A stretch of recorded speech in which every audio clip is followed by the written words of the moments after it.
member of the largest church in the county. I attended his funeral, and New Bethel was singing. And since then, I've heard them several times, including going to their Christmas and Thanksgiving programs. And it's a real treat to hear them. And now I present the New Bethel Quartet for our national anthem. And after that, at my request, they're going to sing another song.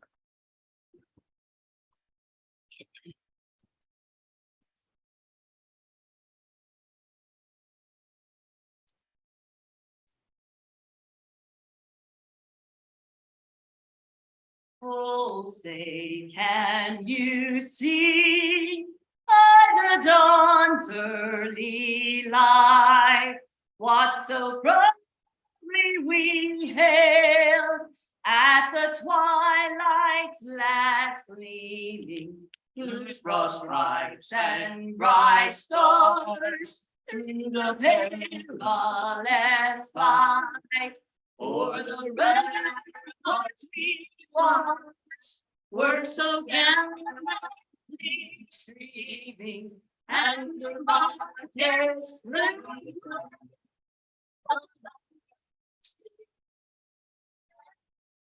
giving the night that our flag was still there.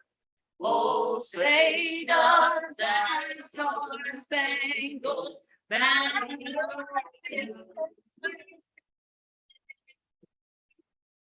for the land of free and the home brave.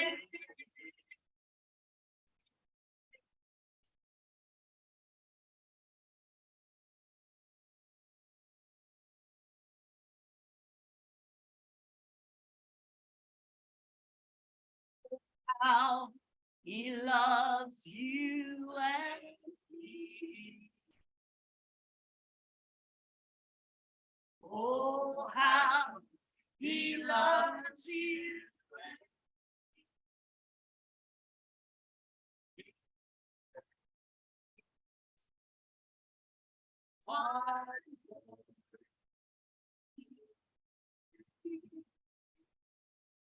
oh, how he loves you. Oh, how he loves me. Oh, how he loves you. He loves me. He loves. That's what Calvary said. He loves me. He loves me.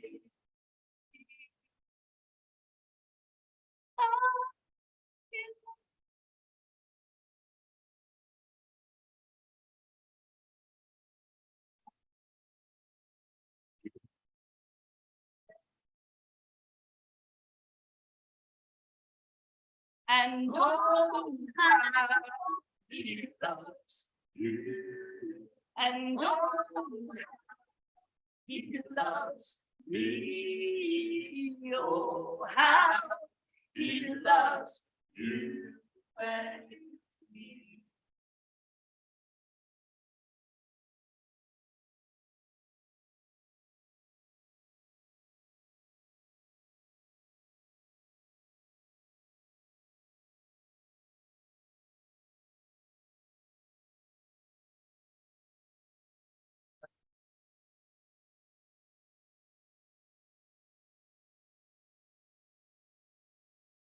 I want to thank the New Bethel Quartet, and for those of you who have not been to Sampson County, you do not know what you're missing.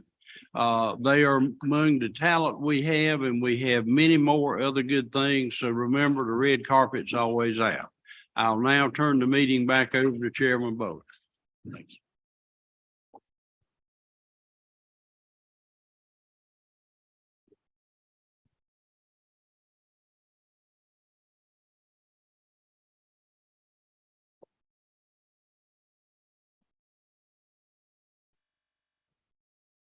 Fantastic. Allie Ray, thank you. It's been an honor serving with you. At this time, prior to the roll call, I am going to, and we want to welcome to his first meeting, student body president and now trustee Christopher Everett.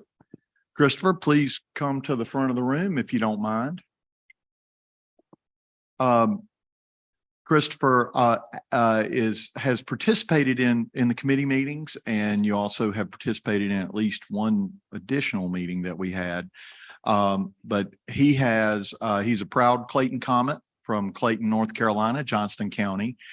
And we have the honor of having retired Judge Addie Rawls here, who served the district court in Johnston County for many, many years, and has known Christopher. You told me this morning you've known him all his life. So we'd ask Judge Rawls to come up and give the oath of office to our student body president and now trustee Christopher Everett. Judge Rawls.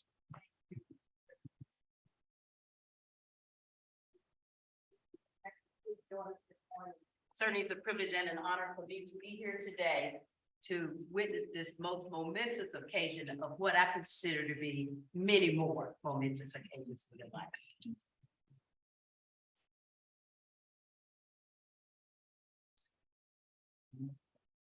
His parents are joining us today, and I'm a little bit funny about oaths of office. As I told Christopher, this is his oath, so I would like for you to repeat.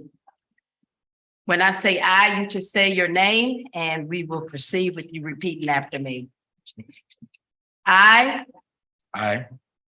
your name, Christopher Everett, do solemnly swear do solemnly swear that I will support that I will support and maintain maintain the Constitution the Constitution and laws of the United States and laws of the United States and the Constitution and the Constitution and laws of North Carolina, and laws of North Carolina, not inconsistent therewith, not inconsistent therewith, and that I will faithfully and that I will faithfully discharge the duties discharge the duties of my office of my office as a member as a member of the Board of Trustees of the Board of Trustees of the University of North Carolina at Chapel Hill. of the University of North Carolina at Chapel Hill.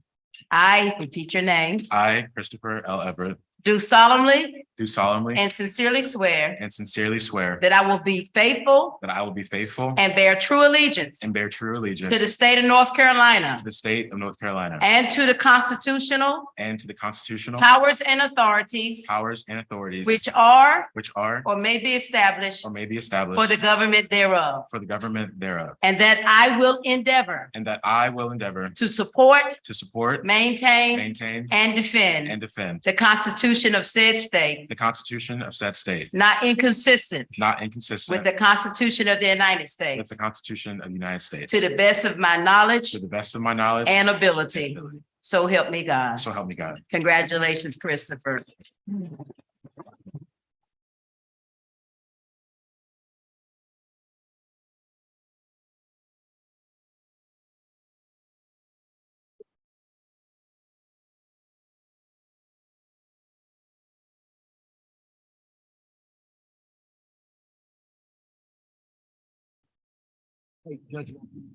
Yes, sir.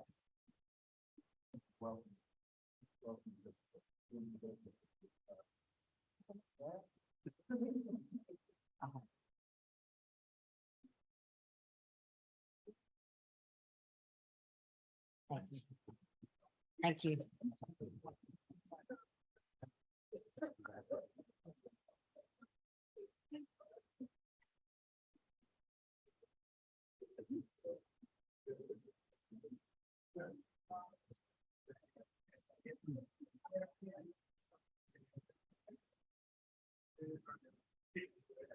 Thank you, Judge Rawls. That was one of the best oaths I've heard. I get to hear them quite a bit in court, and you've got a lot of practice. You're really good at it. We're gonna have to have you back. All right, at this time, I'll call on the Secretary of the Board, Secretary Malcolm Turner, for a roll call of trustees. Mr. Artis Neal is absent. Mr. Bullock, Present. Mr. Bryan, Here. Mr. Davis, Mr. Everett, Mr. Everett, thank you. A little busy, I get it. Dr. Jones. Here. Mr. Codis. Mr. McCullen. Mr. Meekins. Here. Mr. Patel. Mr. Pryor. Present. I am present. Ms. White. Mr. Chairman, we have a quorum. Thank you, Trustee Turner. As Chair of the Board of Trustees, it is my responsibility to remind all members of the board of their duty under the State Government Ethics Act to avoid conflicts of interest and appearances of conflict of interest as required by the Act. Each member has received the agenda and related information for this Board of Trustees meeting. If any board member knows of any conflict of interest or appearance of conflict with respect to any matter coming before the Board of Trustees at this meeting, the conflict or appearance of conflict should be identified at this time. Does anyone know of a potential conflict? Hearing none, thank you. Having read the materials listed under the consent agenda, is there any item that needs to be removed to the discussion portion of either the open or closed session of the agenda? Those items include approval of the minutes from the March 22nd through 23rd meeting and approval of closed session open session meeting from April 27th of 23rd, which was a special meeting convened for the purpose of approving the university's consolidated unified budget, ratification of tier 2 appointments. Yesterday out of risk management, Chair Codis added the 2024 audit work plan. Chair Pryor of Budget and Finance added demolition approval and lease renewal. So I have a motion to approve those. Do I have a second? I have a second from Trustee Davis. Any additional discussion on that? Hearing none, all those in favor, please say aye. Aye. Opposed? All right, passes. Good morning. Welcome to the May 2023 meeting of the University of North Carolina at Chapel Hill Board of Trustees. Someone take a point of personal sort of, I guess, just personal preference here. We do like to welcome other trustees from constituent institutions, and we do have one present with us who also happens to be my wife. Hayden Bolick, my wife, is here. Raise and wave. Hey. And she's currently is serving in her second term as a trustee at Western Carolina University. And so she's not attended one of these full meetings before. Her schedules get signed kind of. So thanks for coming, and I'm glad to have you here. 4 years ago, I sat in the audience as an observer here at this meeting and a new appointee by the Board of Governors to this Board of Trustees. I felt like my son, who at the time was in high school in Fayetteville, and like 4,000 other newly admitted students for the fall of 2019, were getting ready for orientation and the start of classes. The adventure began soon after, and who could have predicted what lay ahead? Just 10 short months later, the COVID pandemic certainly changed everything for all of us here at Carolina. Faculty, students, and staff here did what we do. We all met the challenge head on, and we continue to lead our university and lead as a university. Instead of slowing down, we sped up. Campaign for Carolina, the primary fundraising effort for Carolina, for example, exceeded the initial goal and ultimately topped $5 billion. Undergraduates earn degrees, professionals earn degrees, PhDs continue to join the academy, as it said, right, Chancellor, from Carolina. I had the honor and privilege of speaking Sunday morning in Kenan Stadium to graduates who were in large part the class that endured the full COVID experience. One thing that I mentioned is something that I suspect most graduation speeches contain in some fashion, and that is a message about being prepared for change. Change is a funny thing. Everybody knows that. COVID certainly reminded us that we should always be prepared for change. The human condition itself does that, but being a graduate of Carolina, and for that matter, from another similar university, prepares us to not only change, but to thrive in that environment. Carolina continues to thrive. To be sure, we face headwinds, and many of those obstacles are prevalent at all institutions of higher education across our country. However, we have managed to, as I said, thrive. For example, over the last 5 years, our applicant pool at the university has increased 35%. Which I think is a testament not only to the experience here at Carolina, it's a testament to the 9 new deans, soon to be 2 new deans, many of whom are here today, who have come on board and who lead at the individual school level this university. It is a testament to our overall world-class faculty and their commitment to students and to moving the endeavor of higher learning and education forward. I said at graduation that, Carolina is this place called UNC-Chapel Hill. Now it was then was the University of North Carolina, began as just an idea 230 years ago, right? And that great experiment in higher public education continues today. And we can never forget that we, as members of the Board of Trustees, as members of the administration and leaders of this university, that it is our responsibility to not only hold our past, but understand our past and move forward in a new, exciting, and challenging world that faces our graduates and us as individuals. Most challenges are really first described with a question. And I'm sure many of the deans here who have spent a lot of time in classrooms, and I know the provost and the chancellor have challenged their students with questions, started off a semester or a topic with the grand question. So from my vantage point, here are a few larger questions that face us. How do we continue to attract the best and brightest faculty and the best and brightest students? We have a world-class faculty. On Saturday, for example, as I got to on Sunday, I actually got the honor of shaking hands with PhD students who crossed the graduation stage with their mentor professors at the Smith Center. The pride of student and professor alike was unmistakable. These newly minted PhDs will be the great thinkers of the very near future. But let's not take that success for granted. We must continue to be more competitive in the arena of attracting graduate student professionals who can work alongside our professors and the research enterprise that exists here at Carolina. $1.2 billion a year in research does not happen by accident, and it doesn't happen without graduate professional students. We must work to be competitive with salaries, not only for those student professionals, but for faculty and staff. We must foster an environment that welcomes faculty who have diverse viewpoints and diverse interests of study. And we must stay committed to figuring out the challenges of deferred maintenance on a campus that's 230 years old.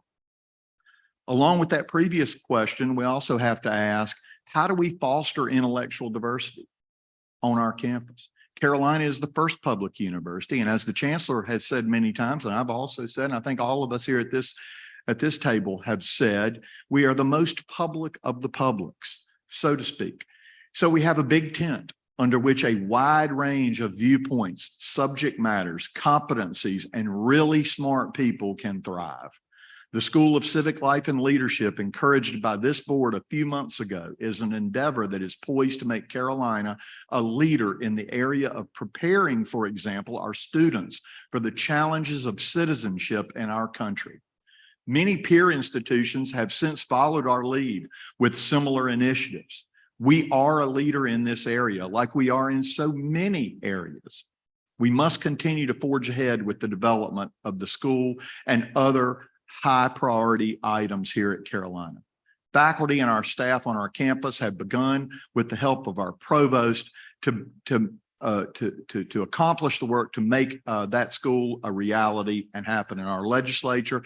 As Ms. McConkey said yesterday, has indicated from both chambers strong support for the initiative, and we appreciate their financial support. Finally, this morning, I'd ask, how are we going to navigate the world of college athletics? in a room of really smart people who engage in a lot of research and academics. I mean, I see a lot of our deans here. Athletics sometimes is sort of a side item, but athletics are the front porch of the university. It enhances and is in part of our brand at Carolina. This fall, for example, folks in this room and our students got the experience of watching, and students got the experience playing for an ACC football championship in Charlotte. We've experienced the Final Four just last year. Our athletics teams have thrived across nearly every sport. Our commitment to women's athletics is second to none in the nation. We continue to keep pace with facilities for our student athletes, having just opened the new Tuning Tennis Center just a month ago. What a fantastic facility that is. And if you haven't had a chance to get there, you should. And we should all be grateful to Tom Tuning for his leadership in the raising of money for that facility on the private side. And it's been a tremendous success. It is by far the best tennis facility in the nation. Bubba, is that a fair statement? Good. I got the thumbs up from Bubba. That's always good to get the thumbs up from Bubba. And the renovations at Finley Golf Course are well underway. Tim Smith is in the audience today. He's now with development. You helped to lead a lot of the fundraising and development efforts with John Montgomery and the team at the Rams Club for that Finley Golf Course project. So I want to thank you for that. And that project continues to move along. Our leadership in athletics is also second to none. We've got who I believe is the best athletic director in the nation, and we have a fantastic team at the Rams Club leading this university. But let's face it, they nor anyone here and the athletes and really probably everybody across the landscape of college athletics really did not anticipate name, image, and likeness and the effects that would have after the Supreme Court decision opened that up. It is an exciting thing for our athletes who can benefit from their talent and hard work. I mean, I have said, and I can remember that, for example, I got paid for news articles. I worked for the Durham Herald when I was a student and in the J School. So likewise, students who work hard and have talent now have the ability to benefit from that talent. But I also remember as a kid, my mother taking me and several of my friends out of school on ACC basketball Friday to watch the games at a local pizza parlor. It was really cool because the pizza parlor had that amazing Mitsubishi, projection TV that nobody else had, right? And you got to see the games on the big screen. That was exciting. Our association with the Atlantic Coast Conference is steeped in history. Nevertheless, we are poised, unfortunately, to lag substantially behind in terms of revenue from the media contract we share with other ACC schools. And that is stark compared to other universities who are members of other conferences. Now, the answers are not there yet, but as I said before, we have the leadership here at UNC-Chapel Hill to face the challenges of our athletics moving forward. Absolutely. And I know this board, the administration, the alumni, the supporters of athletics, our coaches, our student athletes have a tremendous amount of confidence in our leadership. So Bubba, I want to thank you for your leadership on that. But despite that, the status quo, quite frankly, with respect to where we are, is not going to be acceptable. What I can say, however, is that we are committed to competing at the highest level of college athletics, and we're not going to let you down. Now, with that being said, I am going to, at this time, call on our newly fully oathed trustee and student body president, Christopher Everett. That's fine. That's great. Trustee Everett.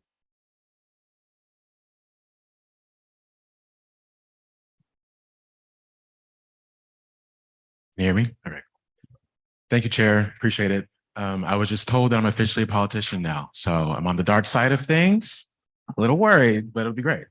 Good morning, everyone. My name is Christopher Everett, and I'm the 2023 to 2024 student body president of our great university. It's my humble honor to be before you all today. I'm a rising senior at Carolina studying public policy, and I'm from Clayton, North Carolina, home of the Comets. First, I just want to have a few moments of personal privilege, if that's okay, Chair.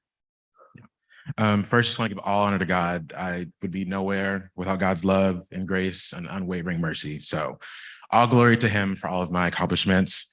Thank you, Chair Bullock and Vice Chair Pryor and the members of this great board for your support as I transition into this role and for just welcoming me with open arms. Y'all taught me so much already. I'm looking forward to more.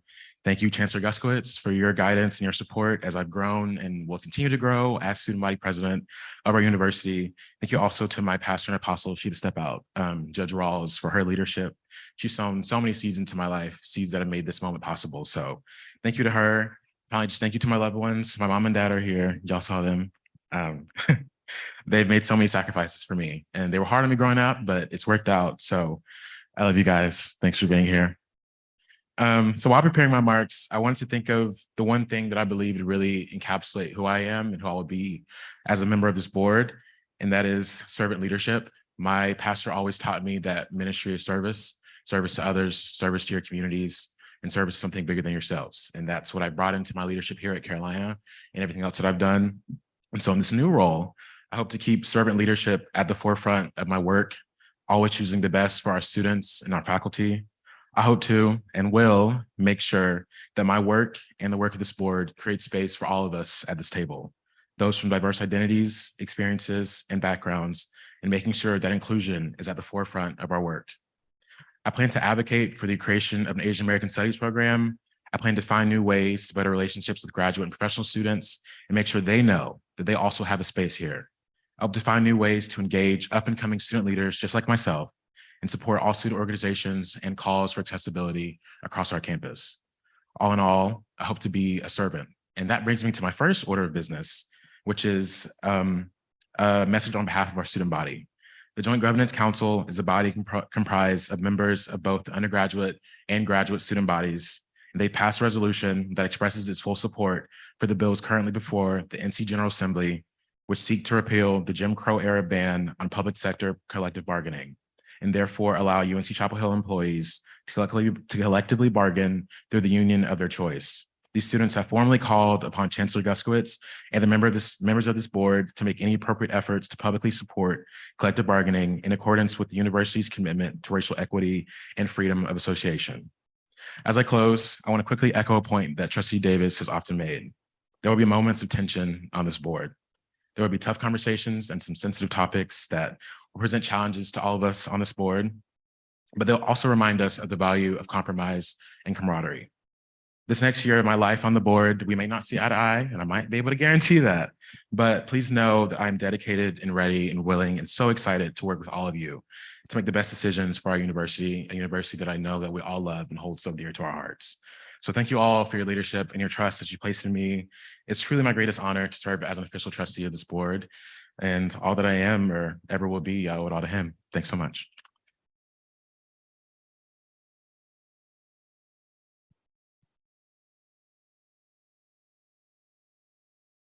Thank you, Trustee Everett. I'll call now on Lauren Hawkinson, who represents the graduate and professional students. Good morning. Thank you, Chair Bullock and the board members, Chancellor Guskowitz and guests. I'm very happy to be able to speak with you today and work with you over the upcoming year. As I'm just beginning my term, I'd like to take my time today to introduce myself and the goals of my administration. While I'm originally from rural Wisconsin, I love Chapel Hill and the University of North Carolina. I completed my master's degree here in 2014 in exercise and sports science and athletic training, Chancellor's former departments. And I could not have been happier to return in the fall of 2020 to begin pursuit of my doctoral studies in human movement science. I spent the 6 years away from North Carolina working as an athletic trainer in collegiate athletics. I spent 3 years at the University of Richmond and 3 years at the University of Wisconsin-Madison. And while the majority of my job focused on prevention and rehabilitation of physical injuries, there was more to it than handing out ice bags and writing rehabilitation plans. These individuals were athletes, yes, but they were also students, daughters, sons, and they, I'm proud to say, are now doctors, lawyers, parents, teachers. I was treating their physical injuries, but I also became their counselor and confidant, support system, and advocate. An advocate not just for the athlete, but the whole person. Graduate students are not only students. We are researchers, teachers, project organizers. We are daughters, sons, parents, and caregivers. As I advocated for the whole person of my student athlete, I look forward to advocating for the whole person of the graduate student at UNC-Chapel Hill. I've been involved in some form of government since middle school, whether that be student council. I served on the Midwest Athletic Trainers Association Student Senate and the State Athletic Training Governmental Affairs Committees in both Virginia and Wisconsin. I'm very passionate about being involved and forwarding the causes that I care about. Supporting my student athletes and working to advance my profession were the best parts of my job. And it was my desire to advocate for graduate student well-being that was the driving force behind my decision to pursue the role of president of the Graduate and Professional Student Government. Oftentimes when we think of well-being, we think of mental and physical health.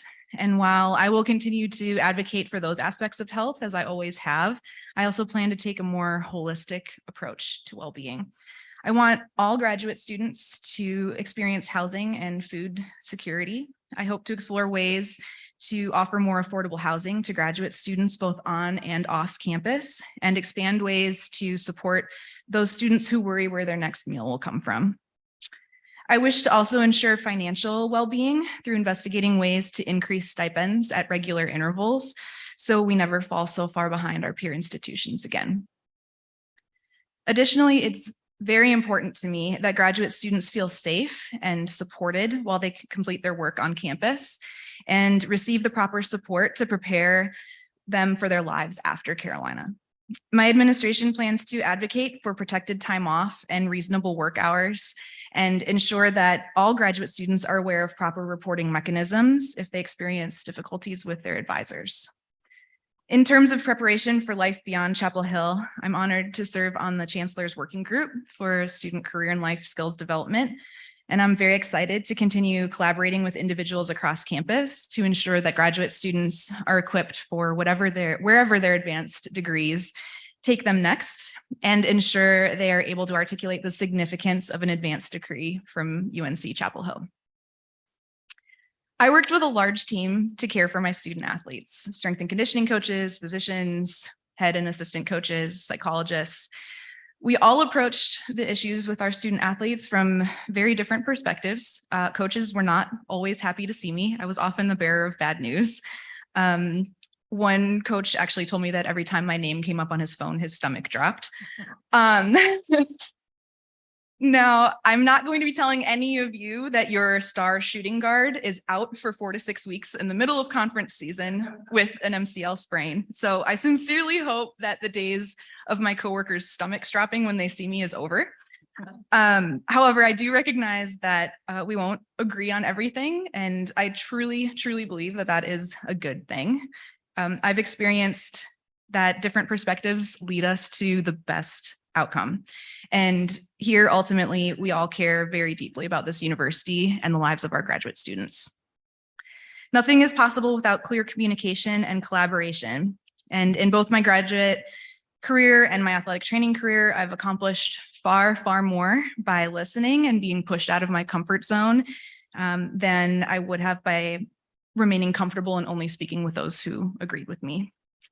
I hope that I can enhance your knowledge of graduate student needs and bring a new perspective for you to consider. And I'm very much looking forward to being pushed out of my comfort zone by you all, learning from and collaborating with you to improve the University of North Carolina and the lives of its graduate students over the next year. Thank you so much.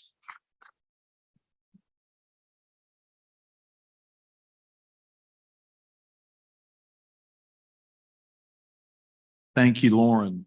I'm gonna wait for Vice Chair Pryor. So before I call on the Chancellor for his remarks, as stated, I've had the extreme honor of being able to serve and get to know Allie Ray McCullen as a member of this board. And in the true tradition of a UNC Board of Trustees, I'm going to ask Vice Chancellor Pryor to walk on a resolution that honors Trustee McCullen. Trustee Pryor. I appreciate the promotion to Vice Chancellor, Mr. Chairman. That is going to cause some great fear among the collective audience here. So I'm very fortunate in that I've known Allie Ray McCullen since I graduated in 1990. And I made reference to that last night. And all I can say is it has been a real honor to be on the board with him. Whereas Allie Ray McCullen served as a member of the University of North Carolina at Chapel Hill Board of Trustees for 8 years.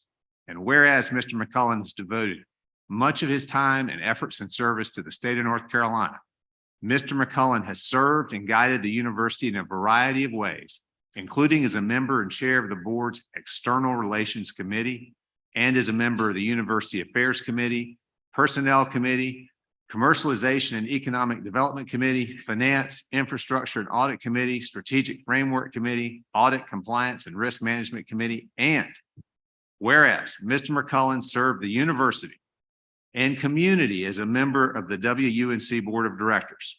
Now, therefore, let it be resolved that members of the Board of Trustees of the University of North Carolina at Chapel Hill deeply thank Allie Ray McCullen and express their gratitude and appreciation for his devoted service to this board, the university, and the state of North Carolina. We shall not see his like again. I move that be approved by acclamation. Allie, thank you.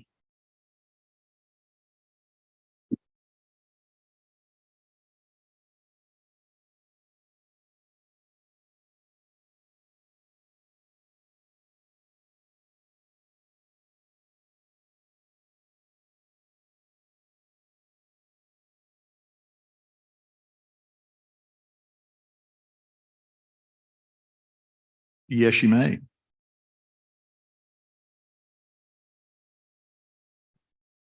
I want to thank you all, and it's been a pleasure. As I said last night, I have learned a great deal. Sometimes I've had to cast a dissenting vote, but that's the reason you have more than one member on a board. And the most important thing of all, I have met some wonderful people, and I've enjoyed working with you and serving with you. And it's my hope that those of you who haven't will come to the center of the universe and visit us later.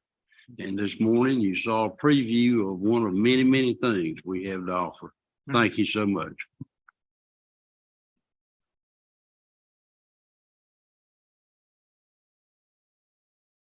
Thank you, Trustee McCullen. I'm hoping that Trustee Artis Neal is able to join us by video. She is out of the country.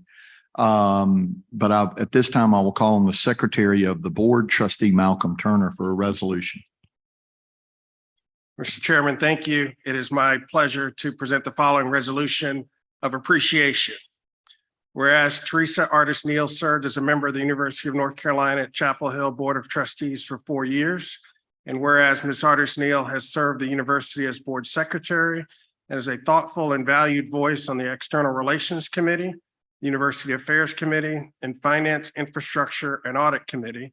And whereas Ms. Artis Neal has served the university in a variety of ways, including as a member of the WUNC Board of Directors, the Board of Visitors, the General Alumni Association Board, the UNC TV Board, and as chair of the Alumni Committee for Racial and Ethnic Diversity. And whereas Ms. Artis Neal is a member of the search committees for the Chancellor, Provost, Dean of the College of Arts and Sciences, and Dean of the Hussman School of Journalism and Media, has contributed her time, efforts, and insight to ensuring a successful placement in key roles that will guide the future of the university. And whereas Ms. Artis Neal was deservedly presented by the board in 2016 with the William Richardson Davey Award in recognition of her dedication, commitment, loyalty, and service to the university. Now, therefore, let it be resolved that members of the Board of Trustees of the University of North Carolina at Chapel Hill deeply thank Teresa Artis Neal and express their great appreciation for her devoted service to this board, the university, and the state of North Carolina. Thank you, Secretary Turner, and she's not here, but she deserves a standing ovation for her work.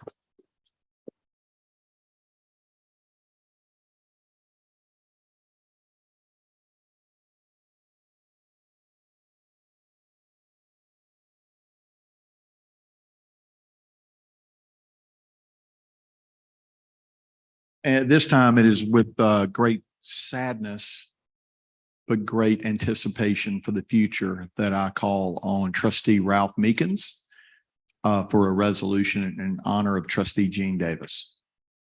Thank you, Chair Bolick. As Ally Ray just said, one of the greatest privileges we have on this board is to get to know one another.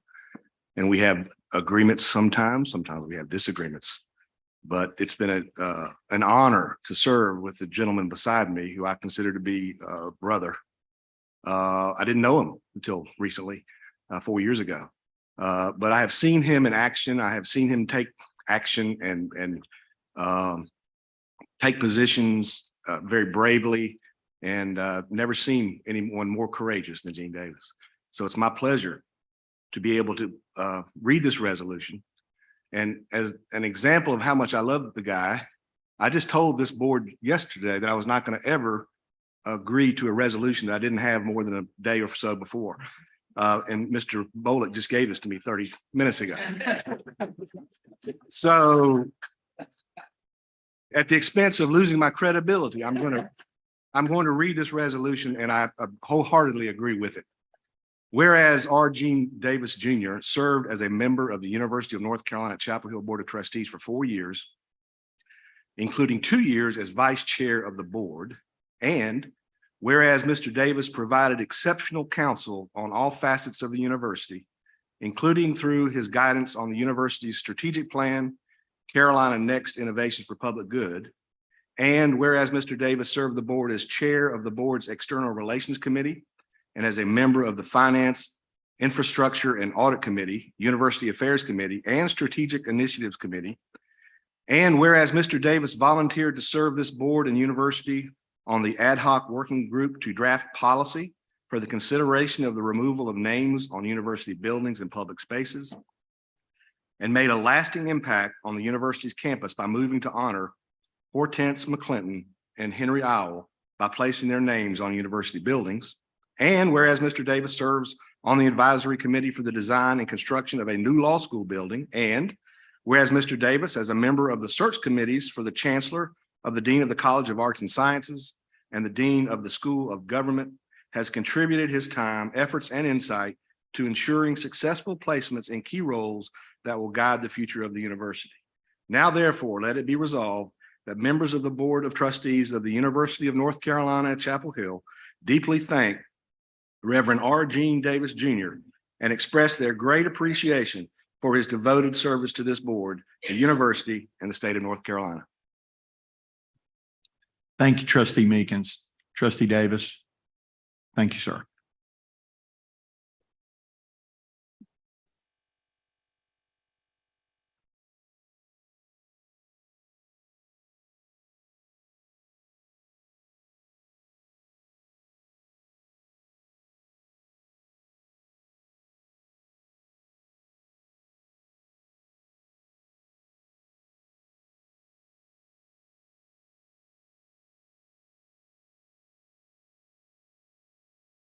Chairman, I might defer comment, but would love to speak a little later. That's fine. Just Yeah, absolutely. thank you. And I would ask that my comments from yesterday evening, without objection, that they would be entered into the minutes. Without objection, they will be put to the minutes. I feel a little humble. I don't really know that I have even the standing to say this. Like I sound like I'm talking to somebody, but I really want to tell you that we look forward to great things from you. Right. that this is not an end, but a beginning. Thank you. Thank you, Gene. At this time, I will ask the Chancellor, Chancellor Guskowitz, for his remarks. And he will then, I guess, proceed with introduction of our morning program. Yep. Thank you, sir. Great. Well, good morning and thank you, Chair Bullock. And I also want to take the opportunity to thank our outgoing Board of Trustees, trustee members. Last night was a wonderful celebration and thank you for hosting that Chair Bullock. But Trustee Allie Ray McCullen, Trustee Gene Davis, Trustee Teresa Artis Neal, and Trustee Talaja Van. It has been a privilege to work alongside you over these past several years. And I'm grateful for your service and your friendship. And as I mentioned last night, I will keep you on speed dial, and I hope you will continue to answer when called. So thank you. I want to also welcome our new student body president and trustee, Chris Everett. Congratulations. I'm looking forward to working alongside you. Really appreciated your remarks. And also want to thank Lauren Hawkinson, our new GPSG president. I know you're going to support the graduate students and the professional students in a very meaningful way. And I know you'll give great voice, both of you will give great voice to our students. Want to also thank many of you around the table here and in the room who were with us this past weekend for commencement events, both on Saturday and Sunday. It was a wonderful weekend. We had perfect commencement weather on Sunday, cool and cloudy in the morning, and then the sun came out, as you recall, with a Carolina blue sky right at the end of what was a wonderful ceremony. The class of 2023, known as the Jordan year, is a very special group of students when you think about what they accomplished and overcame with the pandemic falling right in the middle of that. And I put together a few slides that I think Lucy's advancing for me, but they included 6,500 undergraduate and graduate students, professional students. More than 5,000 of those graduates on Sunday were from the state of North Carolina. 761 are the first in their family to graduate from college, and more than 500 are Carolina Covenant Scholars, something that we're very proud of. As you well know, Brian Stevenson gave an incredible speech where he wove into his remarks hope, truth telling, and the power of his grandmother's hugs, if you recall. And it was a very special commencement speech. And I know that if you haven't had a chance to see it or hear it, that it is still up on our website for commencement 2023, if you'd like to see it. We awarded honorary degrees to Alexander Julian, Mike McIntyre, Jonathan Reckford, Hilda Solis, Lucille Webb, and Brian Stevenson. And I know they felt very honored to walk away from the stadium holding in hand their honorary degree diploma from Carolina. It was a special occasion, both at Wilson Library's Farrington Room Saturday evening and in Keenan Stadium on Sunday, to recognize their extraordinary achievements. And I would encourage the board to think deeply about the criteria, as we discussed yesterday a bit, and the very prestigious honor of this award as we consider future nominations. As I looked out at that sea of Carolina blue on the field, those 6,500 graduates, I was reminded of the gravity, the impact, and the meaning of the collective work that we do together. Our leadership team at the university, our world-class faculty and staff and members of this board. And so for that, I'm grateful. And I know I speak for many. Our students are the reason that we do what we do every day. Taking photos with them after the ceremony. I never left there. I think it was approaching 12:30, 1 o'clock. But I heard so many of them as I took pictures alongside them, the stories of pride and joy and gratitude for their time in Chapel Hill. And I reminded them that they should always consider this home. And I know they will be back. The life-changing work of our faculty and staff is making a difference. And again, I'm grateful for all of your support. I now just want to take a few minutes to highlight some of the accomplishments from this year that I know our leadership team and I are particularly proud and excited about. And I know that you as board members feel really good about the progress that we're making in a number of areas.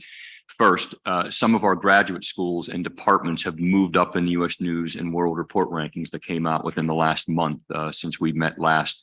We now have 21 graduate programs in the top 10. When I last reported to you, it was 17 or 18. And 21 now in the top 10 in the nation in their respective categories.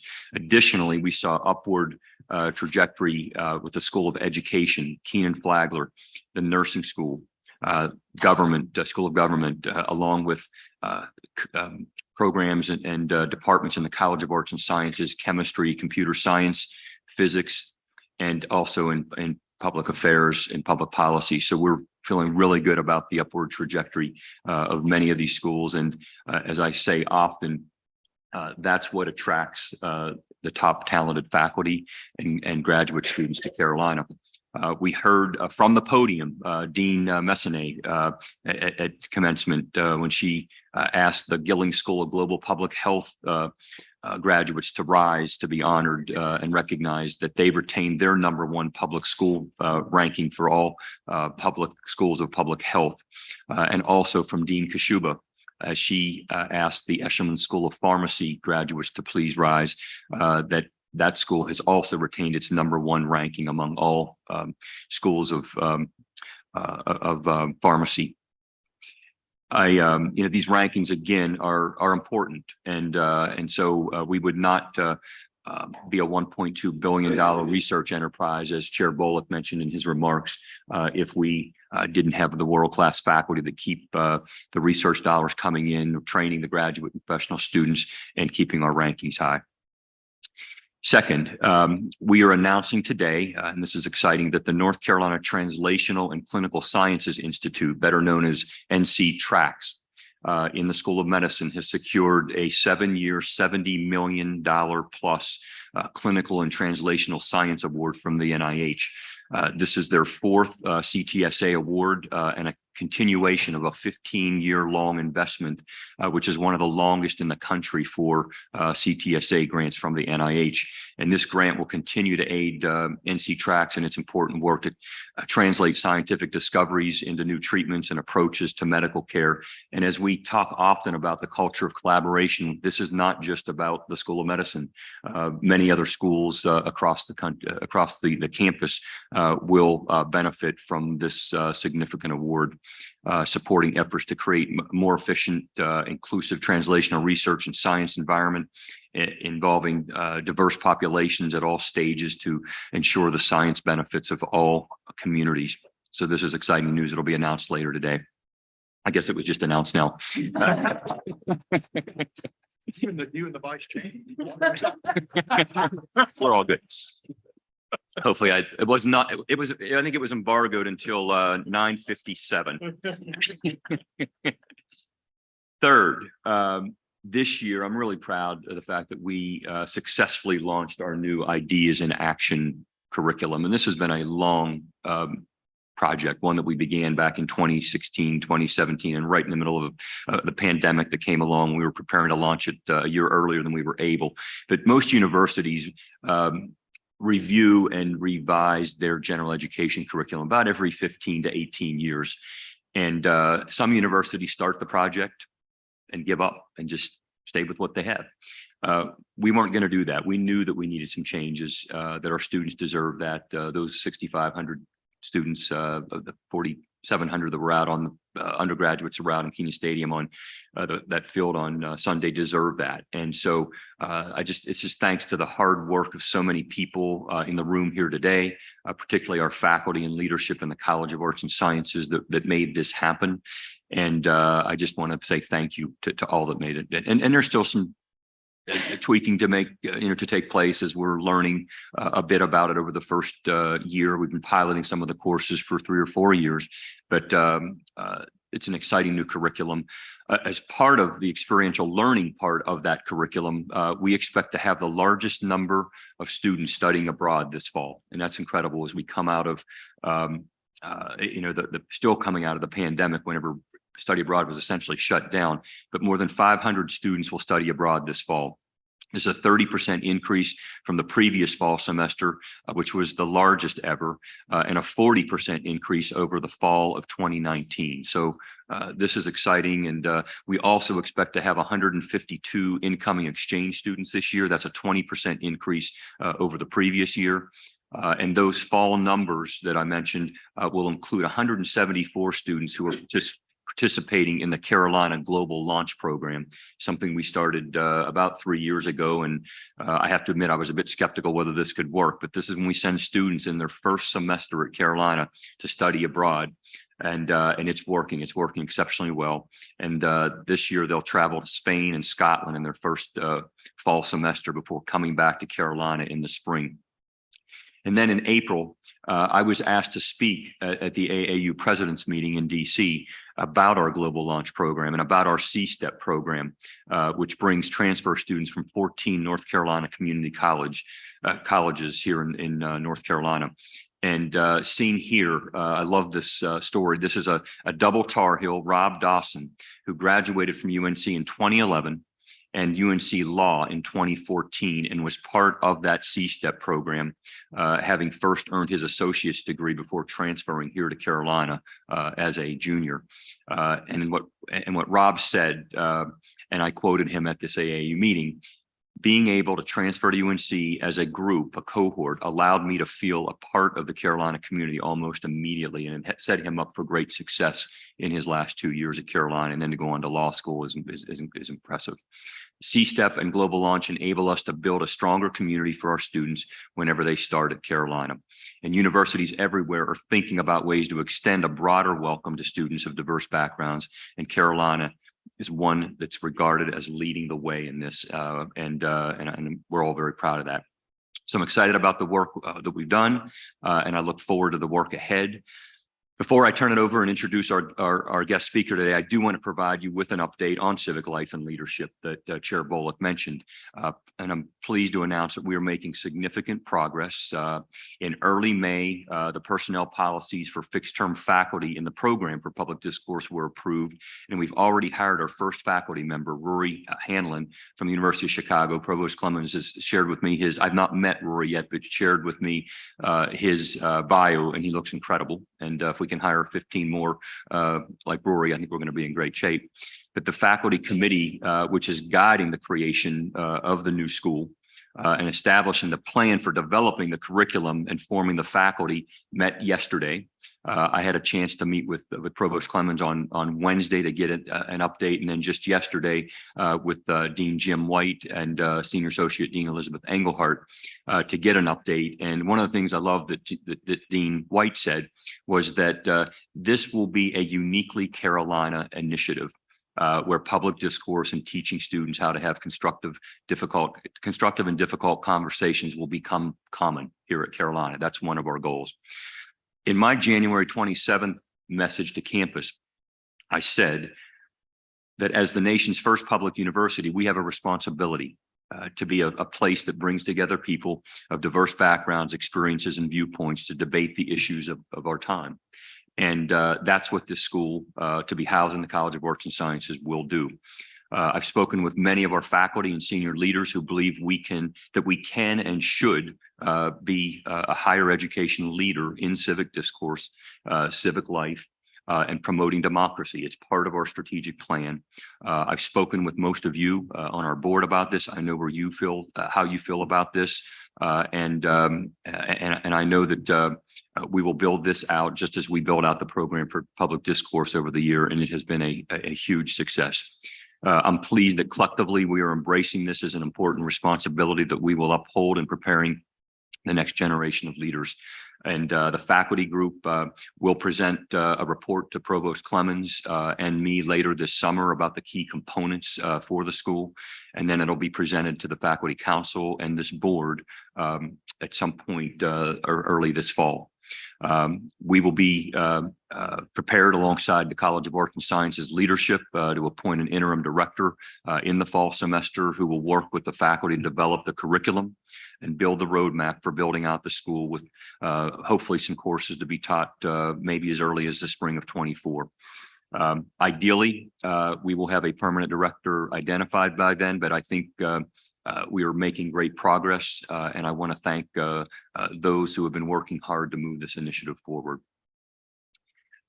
including those in the General Assembly, who, as you've seen and has been acknowledged already today, has provided in their budgets funding for the school. And I have also personally thanked them for supporting this initiative.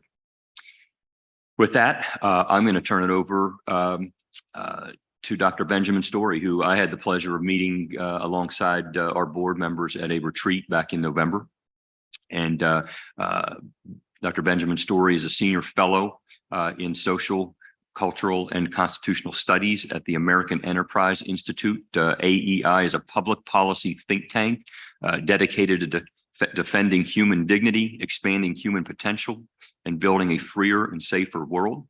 At AEI, Dr. Story focuses on political philosophy, civil society, and higher education, and he is the co-organizer of a conference series on the future of the American university. Most importantly is that Dr. Story, who also holds a faculty appointment at Furman University, is a graduate of this great university, the University of North Carolina at Chapel Hill, something I know he's proud of. And so with that, we'll welcome to the podium Dr. Ben Story. Thank you.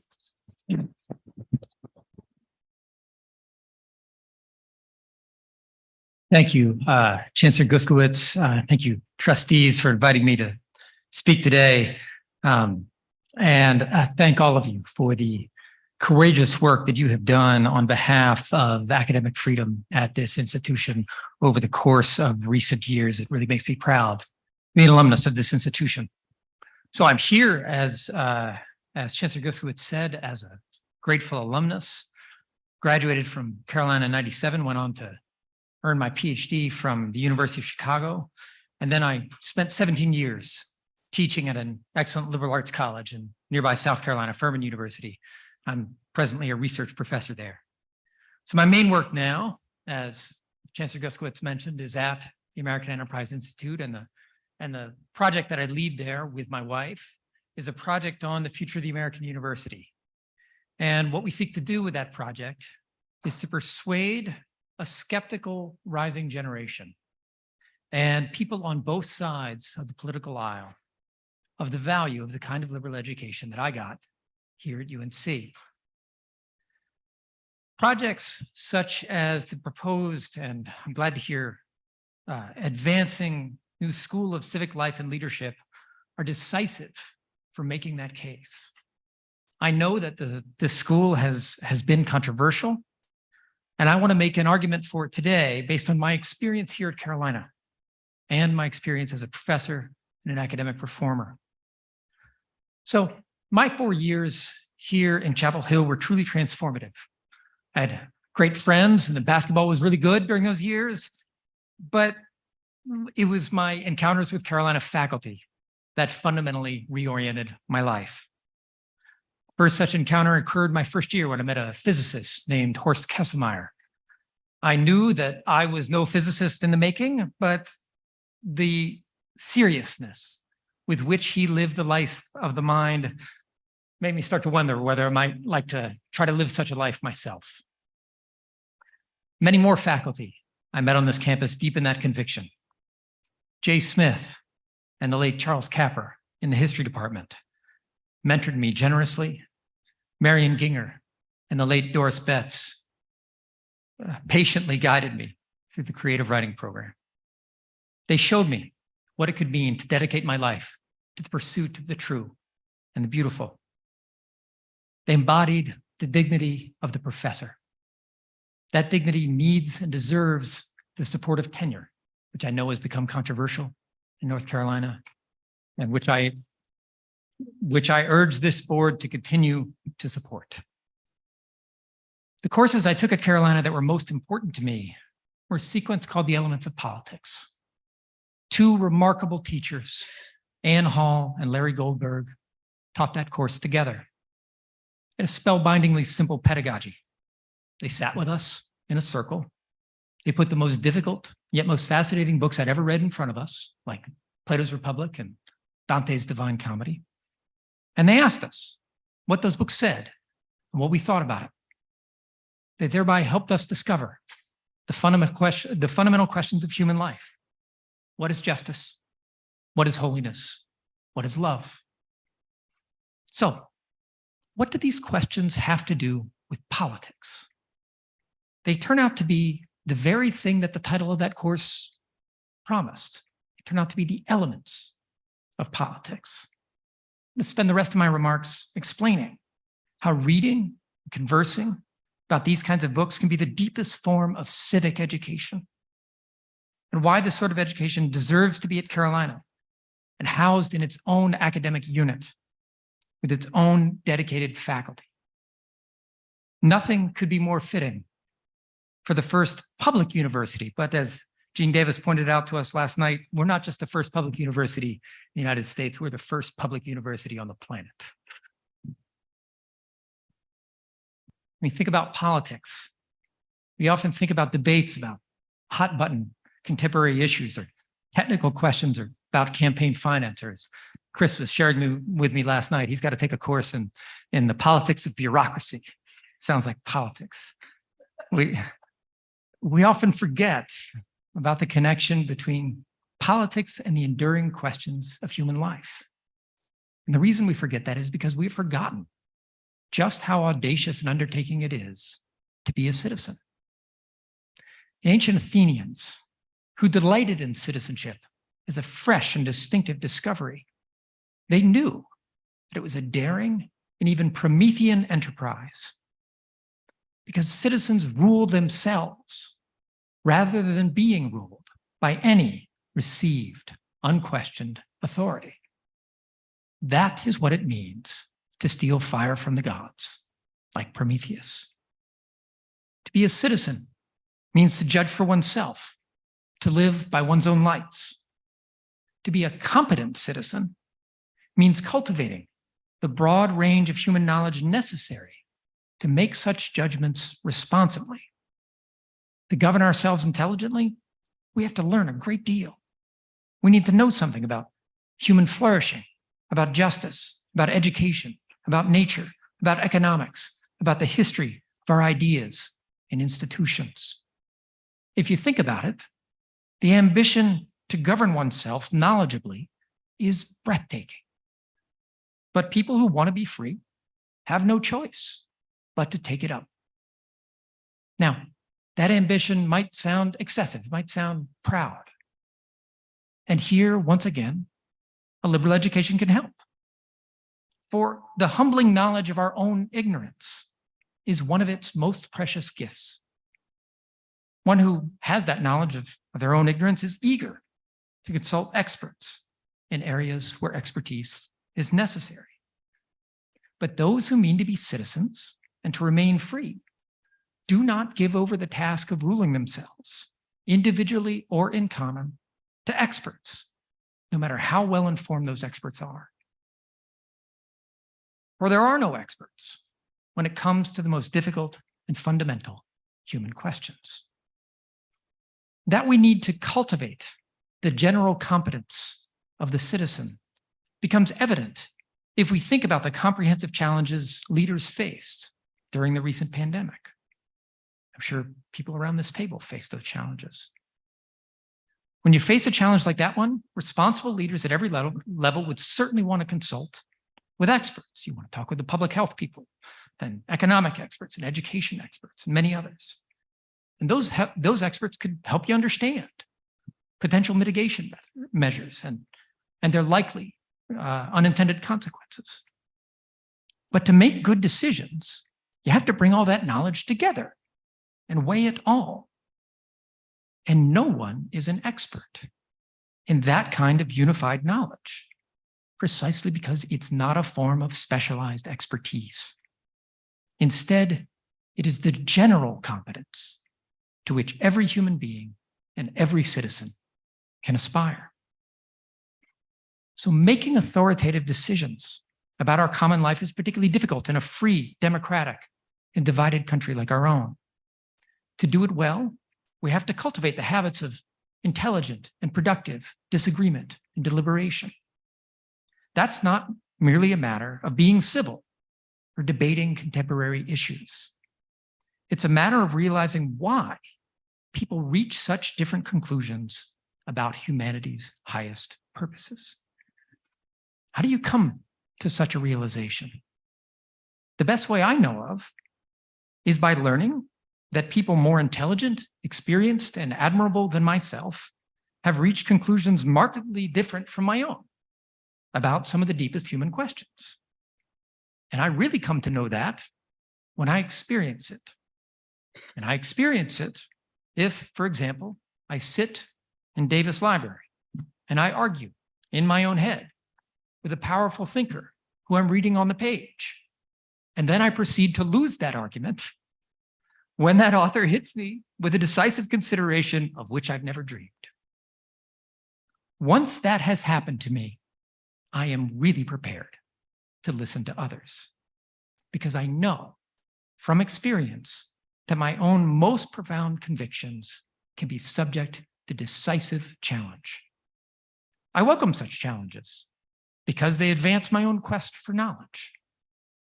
The education of a citizen requires intensively cultivating this hard to acquire combination of competence and modesty in dealing with fundamental human questions.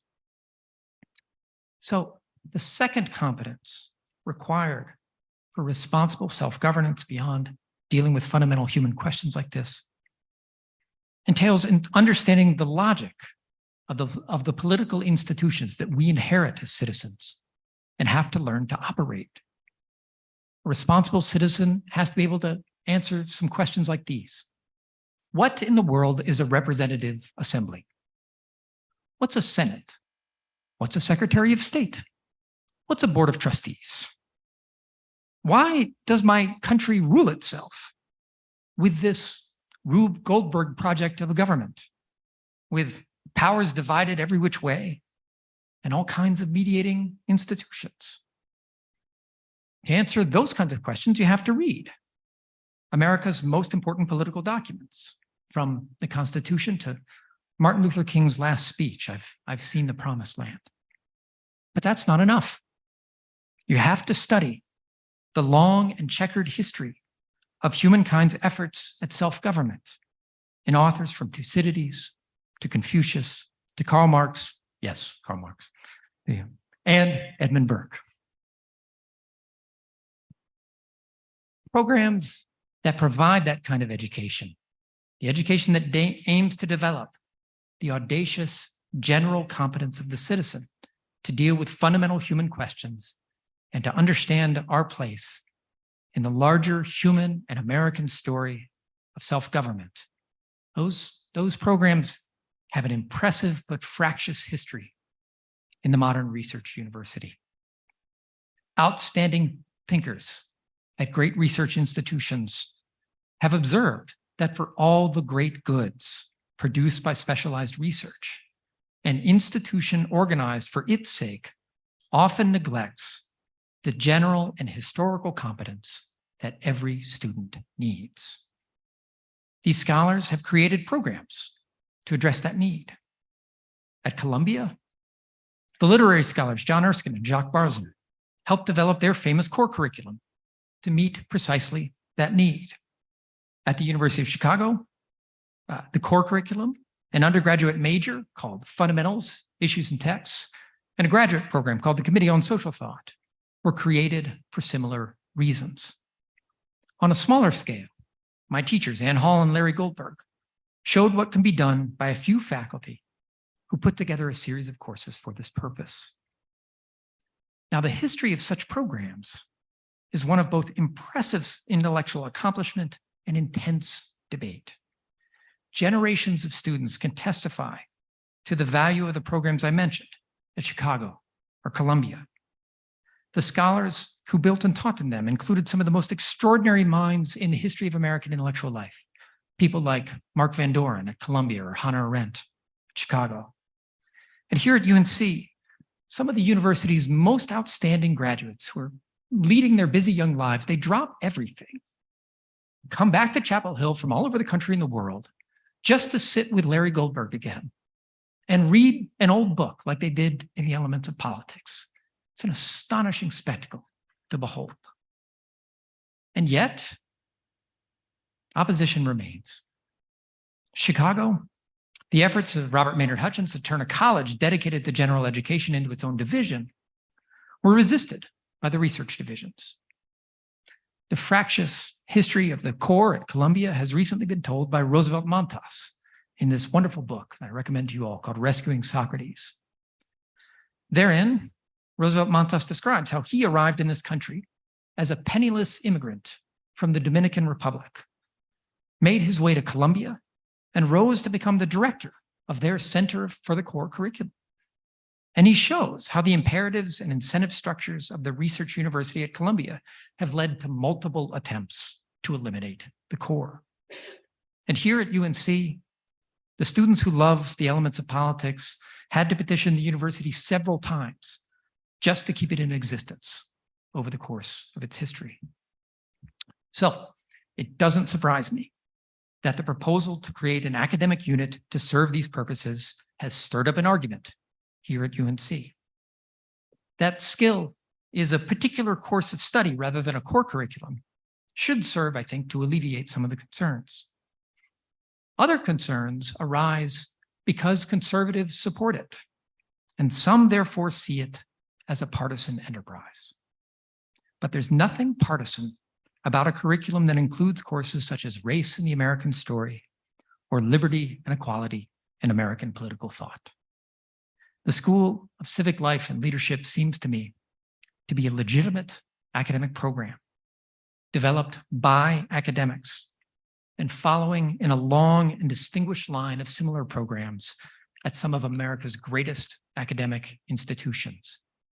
That it enjoys support from some on the political right at a time when our colleges and universities urgently need to rebuild the broad and bipartisan support they have so long enjoyed, well, that's a cause for celebration rather than suspicion.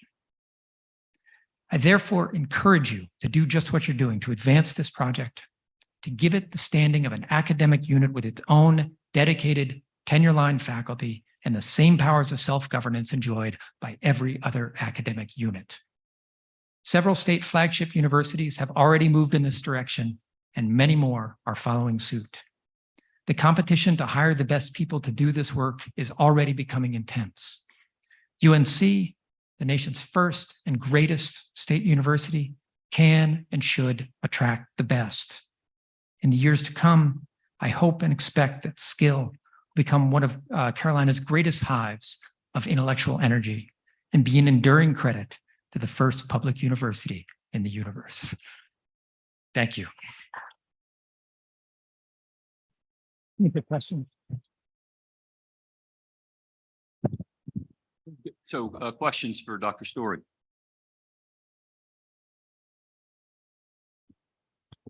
Can't believe you don't have any questions, Well, Marty.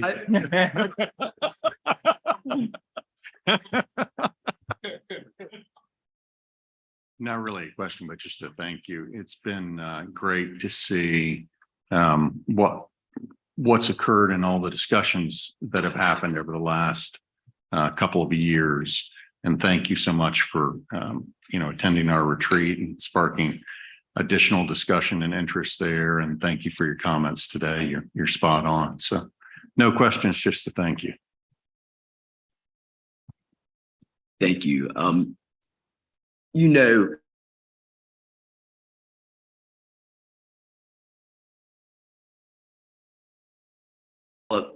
The citizens of tomorrow. So I'm so grateful for you and your leadership on this on a national level, and how you have fed into our lives as trustees and as a university and given back to your alma mater. I do have one question, which is sometimes when we talk about these ideas, some of our friends say, well, how is that training people for a job, right?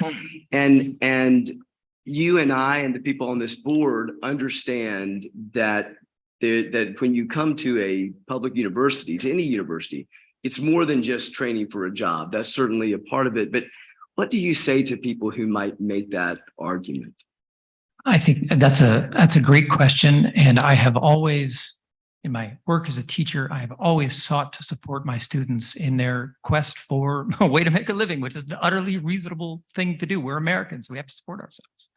But I don't really think there's any tension at all between these things. When you talk to people in industry, they will often tell you that they don't want the universities to train people in the particular skills that you need to do the jobs that they have to offer. They want people who know how to write and think, and actually people who have the kind of open-mindedness, the kind of capacity for deliberation and debate that are developed by these kinds of programs. I think those people are extraordinarily valuable on the job market.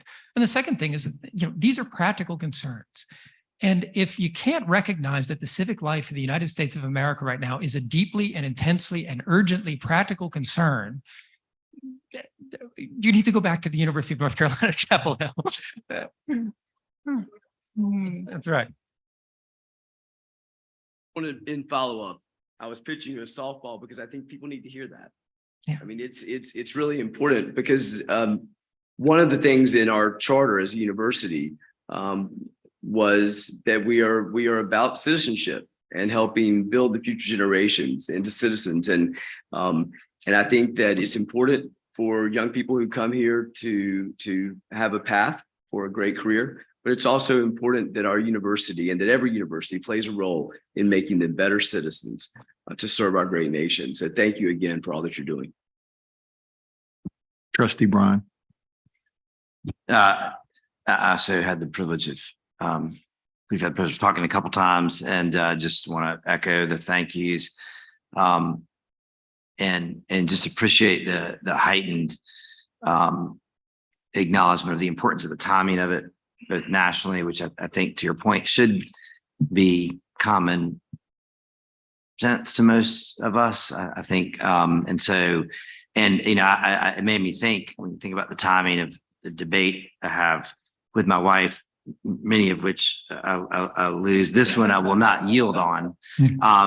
She is from Georgia, and so Georgia likes to lay some claim to being the first public institution. And you realize I think they put a charter out or something, but of course we are the first public institution. And but the urgency of which you act when an idea is in your head and bringing that to bear for the citizens of our state, I think we can really lead in a unique way. And so, I'll echo what we've been saying a lot, which is this is great work, and appreciate folks like yourself that are coming to encourage us in it. Rob, let me just say I appreciate your note of urgency.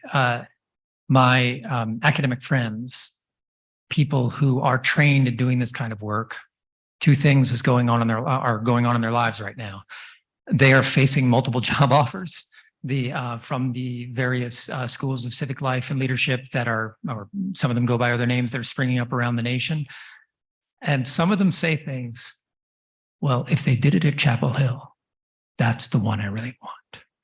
And Chapel Hill, so we can win, but the urgency is increasing as more and more of these projects get started. This year, there have been many of them in development, but people who watch state politics closely expect there to be many more next year. So the competition is only going to increase. Trustee Pryor. I just want to say thank you for making the time to come down today. I enjoyed the presentation. Listening to you talk about Larry Goldberg and Hall, I never had it, and I wish that I had it. Just hearing you describe it. I did have a class that was one of my absolute favorites that was taught in a similar sort of way. And it was a class about North Carolina politics by Tad Bile, and it was co-taught with Jonathan Howes, who was then the mayor of Chapel Hill. And we didn't sit in a circle, but the whole class was structured around everybody expressing their view and defending why they felt that way, why they thought that that was the right course of action, et cetera. And they showed great tolerance for all views, but you had to defend them. And no one ever felt that their view was diminished. And I've always viewed that as sort of a standard that we, can easily aspire to here. And I appreciate your take on why it's so important nationally. So thank you. Oh, and John, let me just add a quick comment on that. I had a remarkable experience a few years ago of, I don't know if you guys have done this here. It's been done in many places, but I brought Cornell West and Robbie George to Furman's campus. And I was very excited because, we have a democratic socialist and the most influential Christian conservative intellectual in America together on stage. Isn't this interesting? How bipartisan and, civilized debate. That was what I was thinking going in. The interesting thing coming out was how my students reacted. And what they were actually excited about was the vision of friendship that they saw up there, that these two men loved each other because they pushed each other. And they discovered deeper parts of themselves because of their mutual engagement. And one of the things that I appreciate about the plans for the School of Civic Life and Leadership is that it recognizes friendship as an intrinsic thing to be cultivated as a part of the project of civic life. Here I want to refer to both Aristotle and Frederick Douglass. Aristotle treats common citizenship as one form of friendship, and Frederick Douglass asks us the haunting but decisively important question: can the descendants of a people half slave and half free ever become friends? That's a really important question, and I think it's the thing at which we have to aim through programs like this. Anybody else? Yes, sir. Reiterate, because we've talked about it and we've talked about the urgency here, but the urgency is when you're competing and you're competing for donors, whether they're foundations or individuals giving to a concept like this, is the first person often gets the prize. So, and the same thing for staff too. When someone commits, or we're in a tight labor market, and right now, if we move swiftly, we act decisively, then we can attract both the finances and the team to accomplish this. If we wait, we will be at a significant disadvantage. And so I think it's in the best interest of the university on this goal to move extremely swiftly. And we found creative ways on other endeavors. I think we had over the business school, there was a sublease to a foundation entity to do a redesign of the space. So there's creative ways to accomplish this and get this done right away if we want to. Yeah, if I could just jump in, and I agree. And I think that we have the benefit of having the program for public discourse. I think this is a natural extension of that. And, we have had several donors who have given to that program over the past 4 or 5 years, and who I know are intrigued by what comes next. And so I think we have that benefit. And I also think that the work that Dean White and Senior Associate Dean Engelhardt are working on with the faculty group. We've already had one group that has provided some recommendations, and the second group met for the first time yesterday, and I think we're making great progress, and I do think we'll be ready based on the timeline that I provided earlier to be well positioned for that funding, especially if we secure the funding from the General Assembly that's been proposed in both the House and Senate's budget. My request, and thank you for an outstanding presentation. Dean White and Dean Engelhardt are sitting right back there. If you can go over and spend a little time with them, give them some of the names of the folks you're talking about, that would help accelerate some of this. So I think they're back there ready to take names. But Great. Thank you for all your passion and love for not only this topic, but for Carolina. Means a lot. Thank you. Here, Dr. Story. Thank you. We enjoyed it.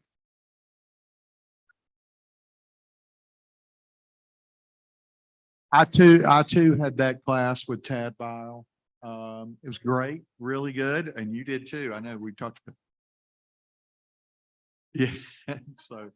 So look, I think it's exciting. I get chills when I think about the fact that the University of North Carolina at Chapel Hill has planted its flag in the ground as a national leader on this moving forward. It's clear that we're on the right track. We've got, as Dr. Story said, and if you read, as I was taught to do in the journalism school, major newspapers every day. I read the Wall Street Journal every day. You know that there are multiple flagship state universities and private universities that are very prestigious, ranked in the top 20, that are following our lead very quickly. So with that, I'm going to take a 10-minute break and then we'll come back and take care of some more business. Thanks.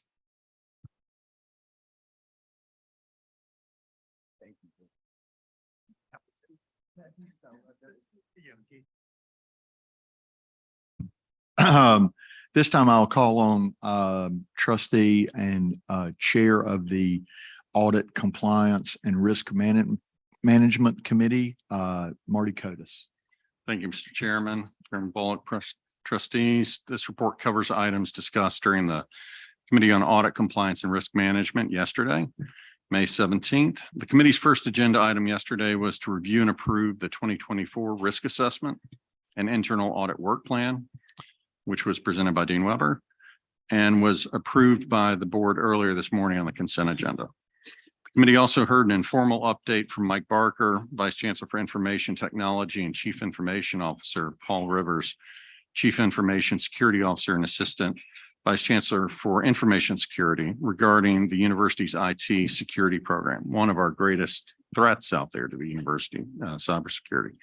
Also heard from Vice Chancellor for Institutional Integrity and Risk Management, George Battle, and Chief Audit Officer Dean Weber regarding the university's top 5 enterprise risk management.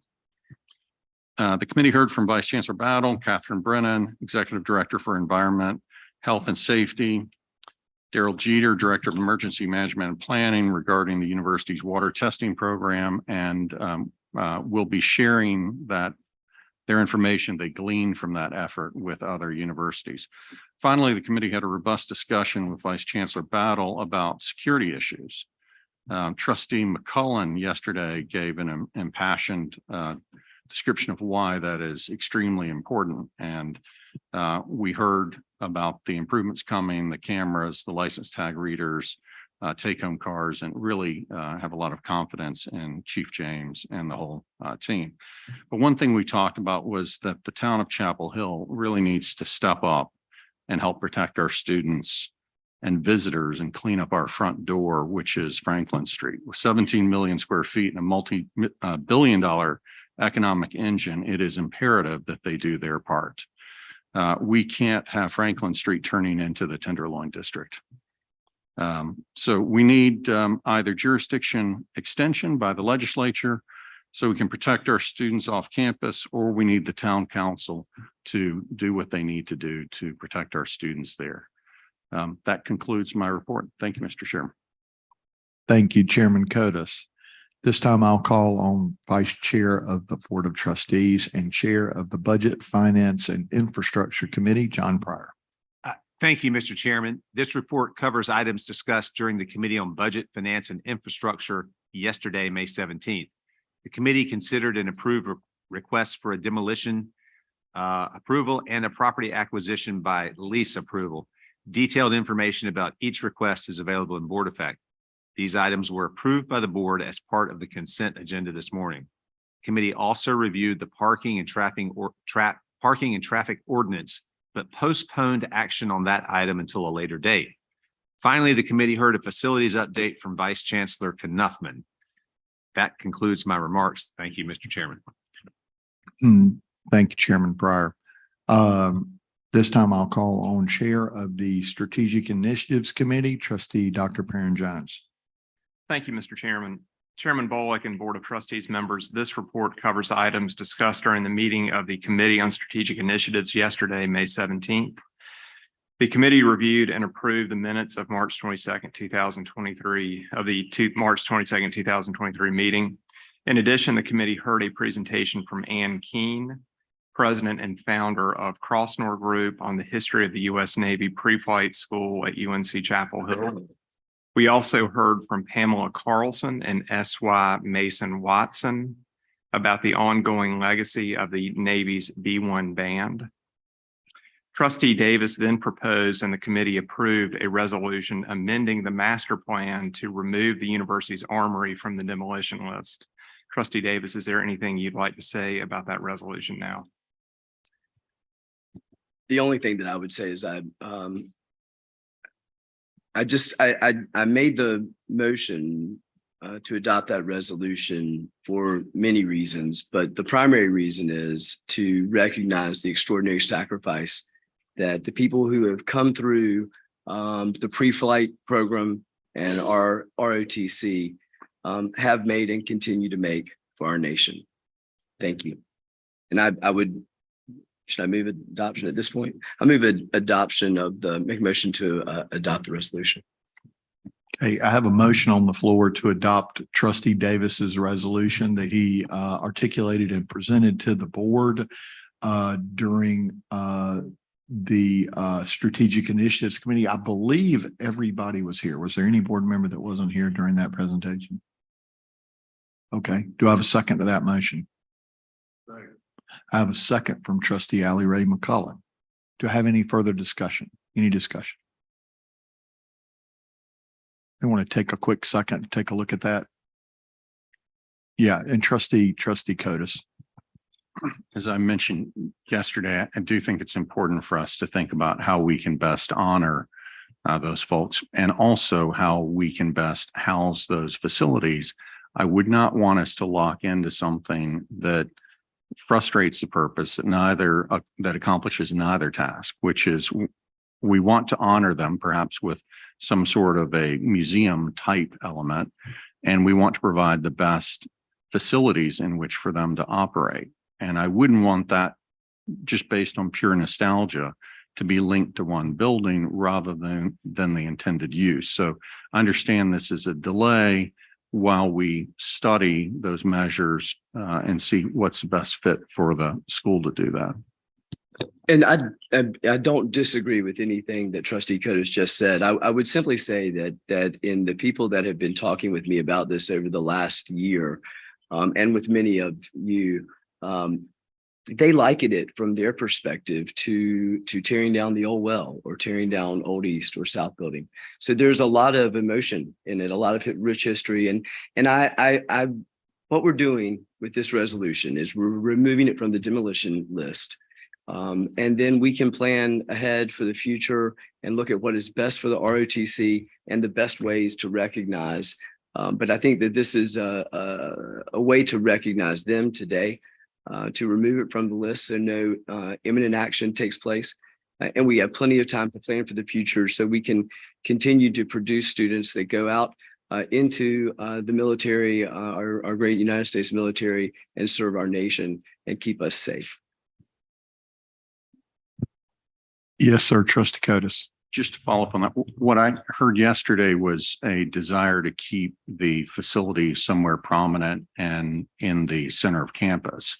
But I also heard that maybe the facility isn't serving all of the needs. So I think that's worth exploring, but listening to their concerns and wishes more than just one building that may not wind up serving any of it. So, but I hear you. This gives us time to study that. Any additional comments, questions? Okay, hearing no more discussion. All those in favor of the resolution to remove the Naval Armory from the proposed demolition list signify by saying aye. Aye. Opposed? All right, the resolution passes. Thank you. Thank you, Mr. Chairman. This concludes my remarks. Thank you, Dr. Jones. Yes. If I Trustee Davis. might, I know that yesterday's committee meeting was recorded, I believe. And so I would commend to anyone who wasn't here, going back and listening to the presentation about the B1 band, the presentation about the important role that the pre-flight program had for our university and for our nation. It really, I consider myself a UNC history buff, and I learned a lot. It was an outstanding presentation. Thank you, Chairman. Thank you, Trustee Davis. This time I'll call on Chair of the External Relations Committee, Trustee Allie Ray McCullen.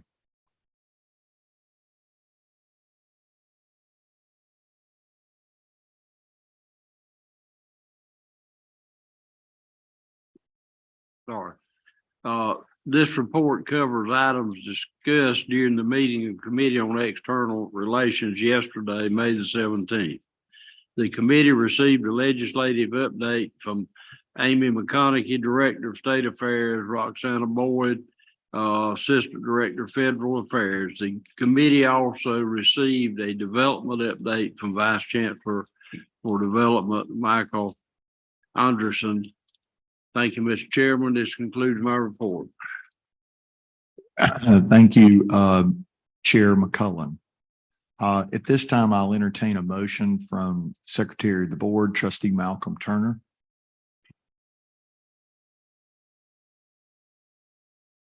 Mr. Chairman, I move that the board convene in closed session pursuant to North Carolina General Statute Section 143-318.11A1 to prevent the disclosure of privileged or confidential information, and also pursuant to Section 143-318.11A2, A3, A5, A6, and A7.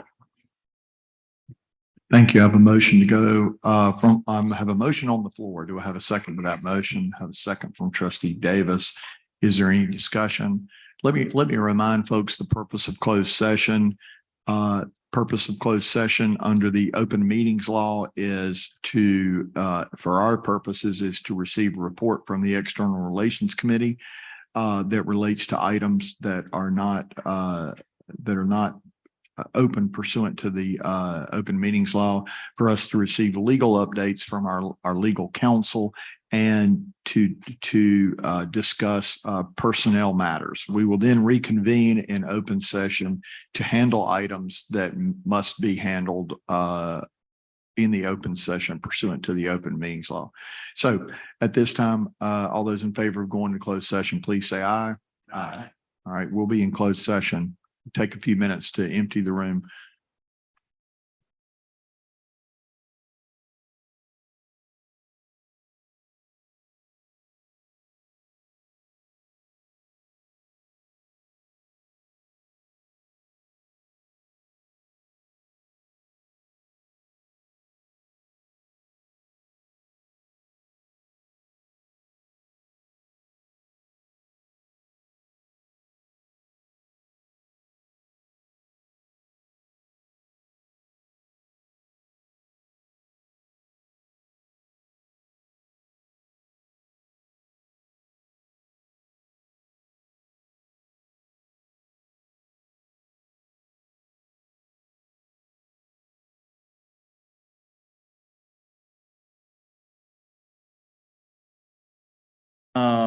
There we go. Oh, great. All right, great. That's great. All right. So we have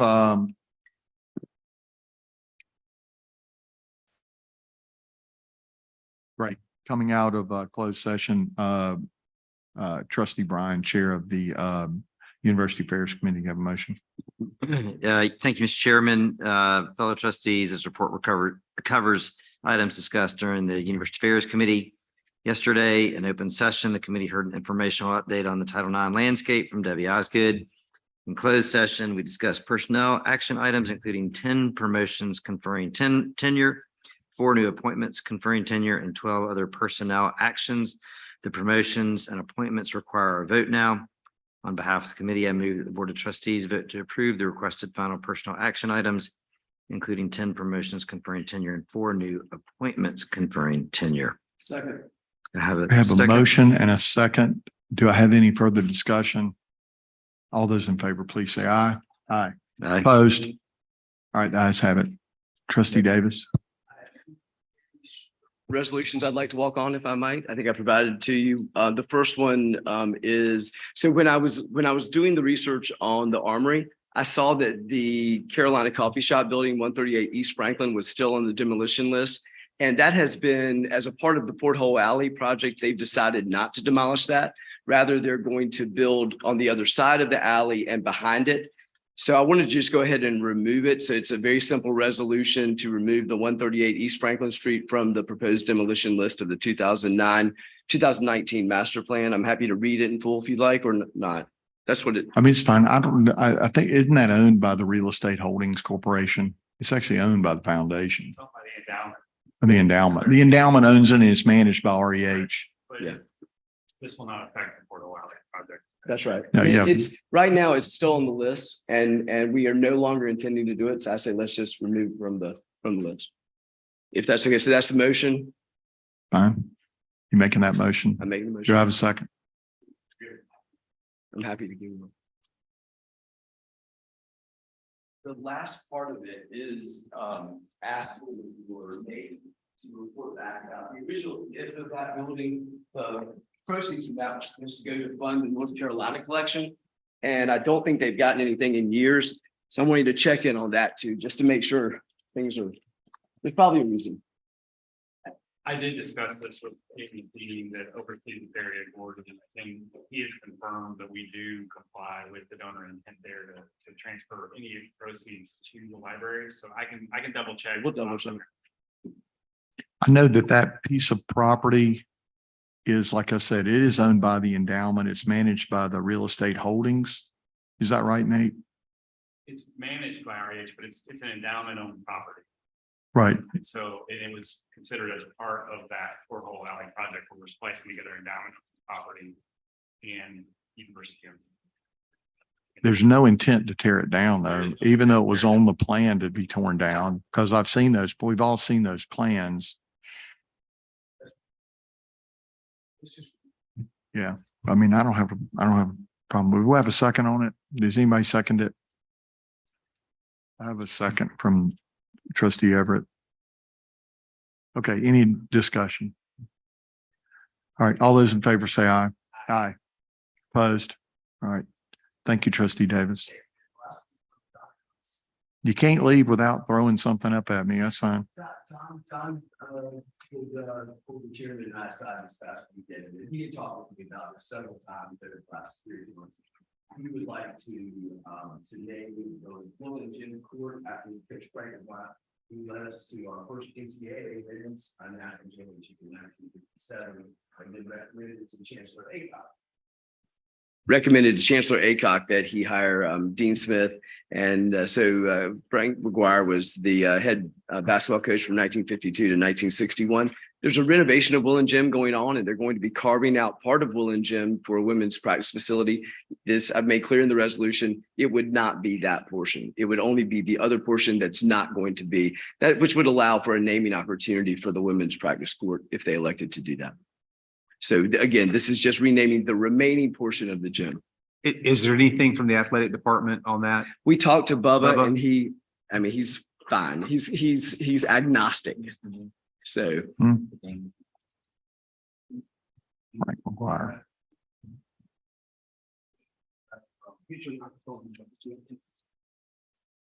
We get official feedback from development and athletics. Just want to make sure that this is not frustrating some other effort or affecting some ongoing gift discussion or. absolutely, that makes sense. And I think we're going to have a ballot vote, so we could get that feedback and then present it as part of the ballot vote in a few weeks.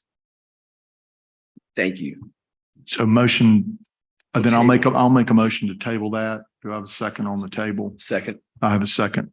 All those in favor of tabling it to further consideration, say aye. Aye. Aye. All right, thanks.